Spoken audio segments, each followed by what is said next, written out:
Chers amis, ces derniers jours, nous entendons beaucoup parler de la protection des enfants. Nous entendons beaucoup parler de l'enfant. Qu'en pensent les philosophes? Qui est celui-là qu'on appelle enfant? Je vous propose toute une série de réflexions de différents philosophes sur la personne de l'enfant, sur le concept d'enfant. Commençons par les présocratiques. L'enfant, de manière générale, est pour eux un être en tension permanente vers son devenir. L'enfant est un être. Il est en perpétuelle tension vers une finalité qui est celle de son accomplissement. Il s'agit là d'un processus d'évolution appelé enfance.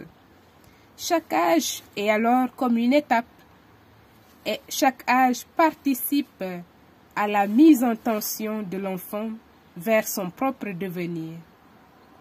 Pourtant, bien que la figure de l'enfant soit porteuse de multiples possibilités, elle est sombrement décrite par certains présocratiques. Commençons par Démocrite.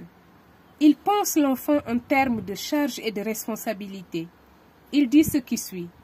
Il n'est pas nécessaire, à mon avis, de procréer des enfants, car je vois dans la possession d'une progéniture de nombreux et grands dangers et beaucoup de soucis, tandis que les bienfaits en sont peu nombreux, menus et même faibles.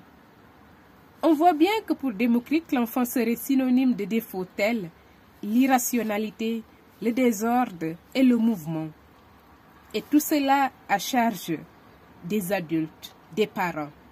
Aristophane le décrit, lui, comme un être aux tendances chaotiques, incapable de rester sur place, agité, maladroit, spontanément sujet à l'indiscipline et à la démesure. Enfin, l'enfant est celui qui s'amuse plutôt que de s'appliquer. Héraclite, lui, il affirme que déficience intellectuelle, comportementale et sensorielle de l'enfant sont dues au même titre que ceux des animaux et des fous. À un corps contenant trop d'humidité correspond l'enfant. Mais heureusement, à la différence de ces derniers que nous venons de citer, qui possèdent une nature figée, déterminée, l'enfant, d'un point de vue organique, possède une nature évolutive qui le destine à dépasser ces obstacles qui lui sont communs avec les animaux. On voit bien chez ces présocratiques que l'enfant est privé de certaines qualités. Toutefois, il reste un être doué par nature d'une possibilité d'évolution. D'autres présocratiques mettent en avant l'aspect de l'enfant comme proposition subordonnée en le comparant au comportement de l'adulte.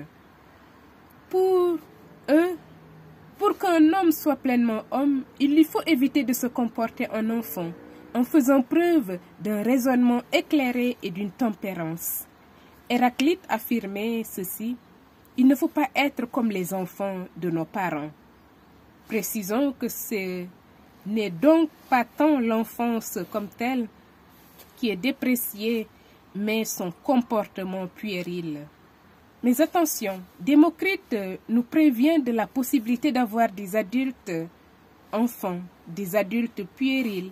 Il stipule: il y en a parmi les jeunes qui sont intelligents et parmi les vieillards qui sont sots. Ainsi, la maturité n'appartient à l'adulte que de manière relative, tout comme la puérilité n'est pas l'apanage exclusif de l'enfant.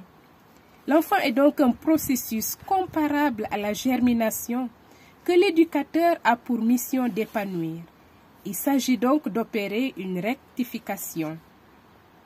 Comme le jardinier met un tuteur à un arbuste frêle pour l'aider à s'élever bien droit, Protagoras préconise une éducation dès l'aurore de la vie.